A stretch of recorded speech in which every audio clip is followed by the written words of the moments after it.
for him to prepare for what I'm going to bring to the table, and I'm just too sharp, too clean, punch way too hard, power in both hands. I was streaming, I just shut the curtains because I was like nervous type stuff, but now it's like I embrace it because I always dreamed of this. That's why I don't never shy away from it. That's what I'm here to do. You know what I mean, to show out, so. Tank's a 3-division world champion, 4-time 3-division world champion. At the end of it, bro, you can't take anything away from him. The clash is set. Jake Paul, confident in his size and power, versus Gervonta "Tank" Davis, a master of speed, technique, and knockout precision. Analysts say Jake's never faced anyone like Tank. World champions, undefeated prospects, and elite punchers have all fallen to him. While Jake leans on raw strength, Tank's lifetime of skill, timing, and adaptability could make size irrelevant. Fans are divided. Insiders hint at a possible retirement for Davis, and every punch could change the story. This isn't just a fight. It's a career-defining showdown. In a tense face-off, Jake Paul shows full confidence in his growth and aims to defeat Gervonta Davis decisively. He says years in sports have prepared him for this challenge. Davis responds with equal certainty, claiming he has the full package: power, skill, and experience, making him one of boxing's most dangerous fighters today. Capable of, I know what I've learned in the past year with my new coaches, the shape I'm in, the power I possess, and I'm just in there to have fun. Gervonta Davis has everything a top boxer needs: explosive power in both hands, sharp timing, and precise footwork keep him in control. His tight defense and instincts let him read opponents instantly. With these tools, Davis knows he's more than a puncher. He has what it takes to compete at the highest level and prove he's among the world's best. Pivotal fight. His training is taking a toll, but the cure is just as bitter as what ails him. I know I gotta do it. 5 minutes? 5 would be good enough for you. They definitely went to the kids store and get it. That water ain't cold. We know that. I know, but... Get in the water, man. Just get in the water. You can't sit on the edge. Man, just get in there, man. Go. No, give me the towel, bro. You got the towel, bro. The Jake Paul versus Gervonta "Tank" Davis fight has ignited intense debate in boxing. It's a clash of contrasts. Jake brings size, weight, and raw strength, while Tank offers lightning speed, elite technique, experience, and knockout precision honed over years. Analysts note Jake's weight advantage: bigger frame, more power, stronger chin, but size only matters if used right. Tank's footwork, timing, and explosive punches were built over a lifetime in the ring. I believe he spars people that are much heavier than him. And, that uppercut, damn. Well, who do you got? I would have to bet on Gervonta because for all the little things, all that, and the fact that he's not old. Yeah. Yeah. I think he makes up for the weight situation. Okay, so this is the first time that Jake Paul's fighting an actual boxing champion, an active, young boxing champion. Everyone else he's fought was either way older or was it Tommy Fury, I think? Yeah, he was a legitimate boxer. Yeah. A legitimate boxer, but not a champion. Right. He's fighting a champion, although a very little champion compared to him. Yes. So this is sort of I don't know, man, like, if it wasn't Gervonta Davis, and it was somebody else in that weight category, it'd be ridiculous. Yeah, it'd be ridiculous. But Gervonta, I mean, technique-wise and heart-wise, that makes it interesting. Like, again, kudos goes to Jake Paul because it kind of worked its way up, even though the guy is so much smaller. Yeah, look, I mean, I'm happy that Jake is bringing excitement to the sport and so forth, but you just have these, like, people fighting bears and, there might be a boxing match with a weapon involved of some sort. Like, people have sticks. Like, I feel it's just getting more and more ridiculous. And really, outside of Crawford Canelo, there's really very little excitement over pure boxing. Experts stress Jake has never faced anyone like Davis. Gervonta has battled world champions, undefeated prospects, and knockout artists. even fighters with reach advantages over Jake. Many believe this is Jake's toughest challenge yet. He admits Davis is on another level, requiring full focus and serious growth. That honesty shows he understands the danger and can't approach this fight like his past bouts. My toughest fight, he's undefeated, highly skilled, most experienced fighter I've fought, top 5 pound for pound. So I have to have the best version of myself. I know how fast he is. I know how strong he is. I believe I'm stronger, more athletic, and that's my advantage going into the fight. But he pretty much has every other advantage. So I'm locked in, fully focused, feeling amazing already, and just going to put on a performance and have the biggest fight of 2025. Last one, I've seen some people say, "Oh, Jake, the goal here is just to survive." Knowing you that's not the case. You're not going in there just to get through 12 rounds with Tank Davis. I would imagine you're going in there to win this fight.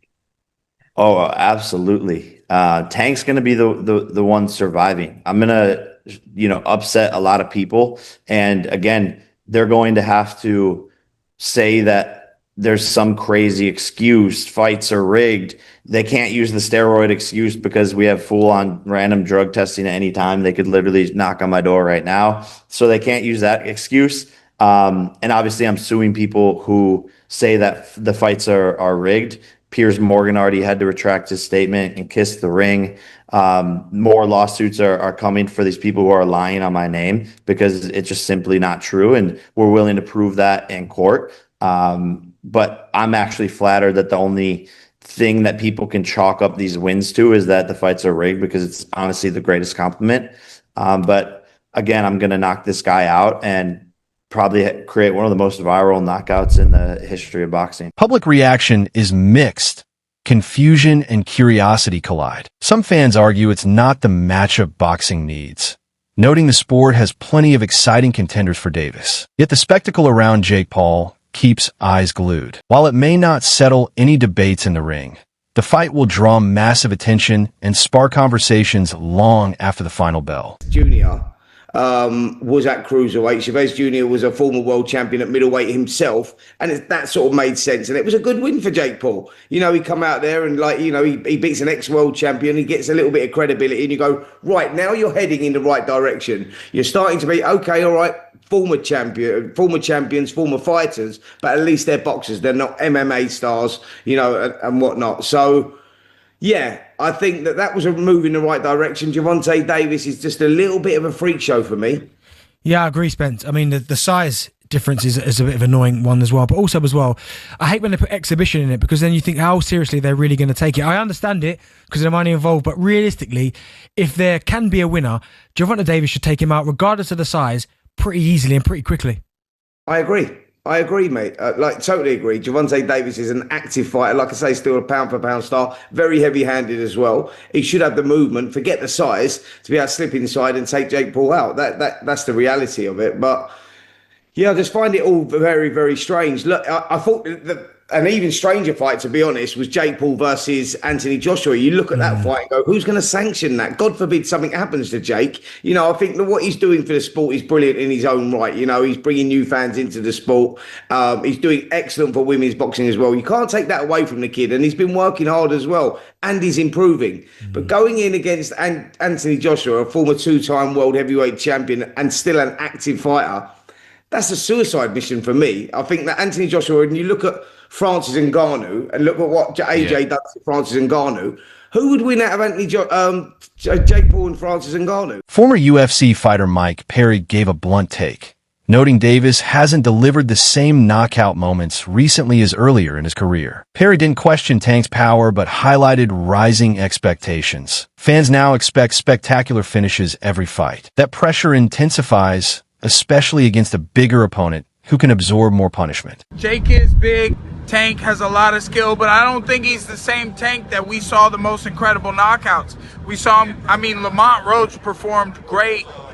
They went to draw, and, I just don't know. And Tank walked away. I don't know if he loves it enough to beat a guy who outweighs him by 80 to 100 pounds. Boxing strategist Teddy Atlas praised Davis's complete skill set. He called Tank one of today's most dangerous fighters because he does everything well: accuracy, power, and adaptability. Jake Paul hasn't gained that experience yet. Atlas says Jake's size advantage will vanish once the fight starts. Technique and experience beat raw strength. Tank has faced pressure fighters, long-range boxers, counterpunchers, and sluggers, and defeated them all. One guy who, he's smaller, but he's a top fighter, he can punch, and he's fighting a guy who's not a top pro fighter, who's bigger.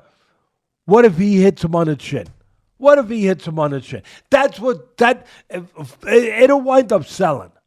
And that's what'll wind up selling it. The what if. What if Tank makes him do a cha-cha? He hits him on the chin, and Jake Paul, we're going to find out if he can dance. Whoa, whoa, whoa, whoa. Do the cha-cha. That's what's going to sell it. And you can't argue that what if. You can't. I know I get to places that other people won't go and everything else, that just dismiss stuff because it's easier to do that. It's safer to do that. You don't have to bows and arrows coming at you from people that argue with you because you did that. But I don't care. I've had bows and arrows my whole life. I don't care. But that's true.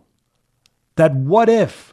What if this guy who is a real good puncher, who is one of the best fighters in the world right now, what if he hits him? What if he makes a miss and he counters him? Or he jumps up in the air. Bang! And he hits him. Sid Terrace was a great fighter. No, not the 1700s, but years ago. And Cus D'Amato told me he loves Sid Terrace. He said, Teddy, he used to jump up in the air and hit you with 3 jabs. I said, whoa, man, Sid Terrace. All right. Anyway, look, I can't finish without saying that it did invoke some memories and thoughts that we've been here before in a different way, where Jake Paul's brother fought Mayweather. That's not forget. And I'm not saying I like that either. I mean, first of all, Mayweather was past his prime. He was already retired. He was older, everything, but he's still the great Mayweather. And Mayweather was fighting a guy, 50-pound difference, 60-pound difference, whatever it was. And that size made a difference. It allowed Jake Paul's brother to be in there and be able to last with a smaller man, a smaller, older, greater fighter. Who's mostly was concentrating on defense more than just offense.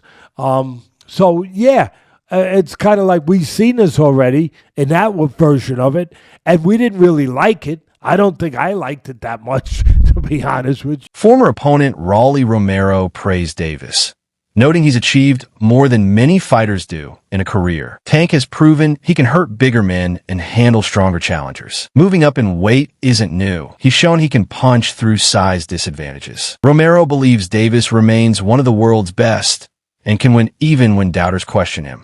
Jake Paul might be too big for him, or Tank might crack him. You don't know. Like I said, or as an exhibition, we don't know if they throw at each other or not, or we don't know. I don't know. I can't give an opinion because I don't know what's going on. Do you think it impacts, will it impact Tank's legacy if Jake Paul were to beat him or even knock him out?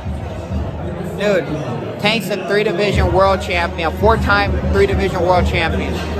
At the end of it, bro, you can't take anything away from him. Some people trying to give, that's fair, some people trying to give Tank a hard time. They're saying he should have took a fight with Lamont Roach or Shakur Stevenson. But when you think about it, do you think this is business and look, he's getting a bag, or is there some validity to people saying that he ducked Roach? I mean, there's still other options, It's bro, you can't be mad at somebody for doing what they feel is best for them. It's the same way Roach feels Tank is the best option for him. Same way that Stevenson thinks Tank's the best option for him, or all that stuff, right? At the end of it, bro, we just want to do what's best for ourselves, right? Facts. Right or wrong? Facts. So just do what's best for you.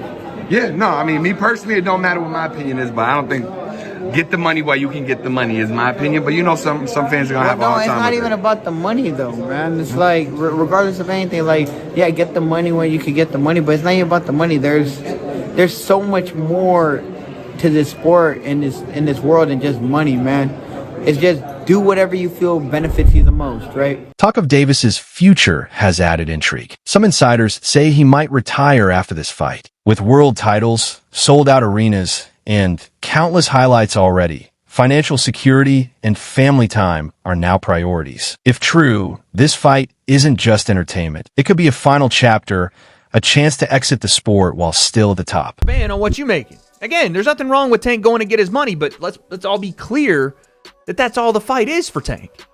He's telling you without telling you that he's fighting Jake just because he's getting $40 million. So when we talk about boxing being dead, Tank has to line up at the front of the line. I can't blame him, but don't throw around, oh, boxing's dead and people switch sides and all of that. You chose not to be great. That's it. You chose not to be great. Stuff like that, choices like that will kill boxing, for sure. On a competitive level, it won't kill it on a business level. On a business level, until people run out of interest in these kind of matchups, it'll do well. On a competitive level, choosing not to fight the best will kill the sport. So maybe it's better if people like Tank aren't in the sport. And I don't even say that because I want that to be the case. I think Tank is ridiculously talented, but you can't want a fighter to fight more than what they want to. You can't. Tank fans or Tank people that like Tank and think he's one of the best, you can't want it for him. And then Shakur came back with, that's how I know you soft. I can't even go back and forth with you soft ass. You rather pop to me on social media than get in that fire and get embarrassed. I get it.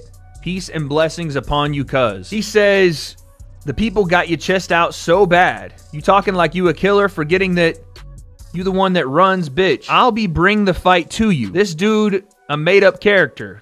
Quote, blessings upon you. Clown-ass dude, wanna be Kevin Gates? Oh my goodness. I mean, here's the thing though. You can't say that stuff about Shakur if you're not willing to fight him. This is the point I think that we're going to come to today, is that Tank can say all this stuff he wants, but if you're not willing to fight Shakur, then none of it means anything anymore. Even if you believe that Tank is going to knock him out, even if you believe that Shakur's a runner, or that he's not in the trenches, or he's not a boxer that's willing to bring the fight, or whatever, none of it matters. You're talking from the sideline because you won't fight him. What does that say about Tank? If you talk all that stuff, you better want to fight. Analyst Max Kellerman believes Davis took the Jake Paul fight for reasons beyond competition. A matchup with a mainstream star guarantees massive revenue, no mandatory defenses, and global attention.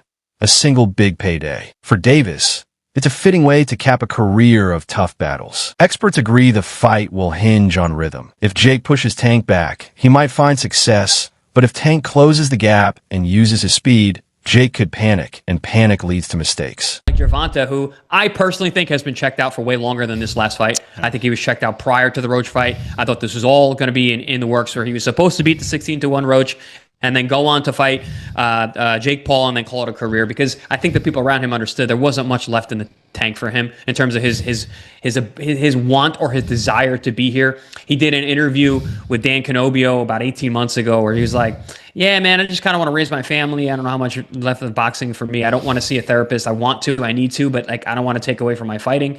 But I think it's time for me to do stuff like that. So I think the writing has been on the wall for Tank for a while. So that draw was kind of just like, I was on the way out anyway. I don't need to go back in there. And I said it at the end of that fight. I'm like, there's no way we see that rematch. He was so uncomfortable in that ring with Roach. He doesn't want to feel that again. He showed that night. So I'm not surprised that fight's not happening. I'm not even surprised he's fighting Jake Paul. That's it for today's video. Stay tuned for the next update. You won't want to miss it.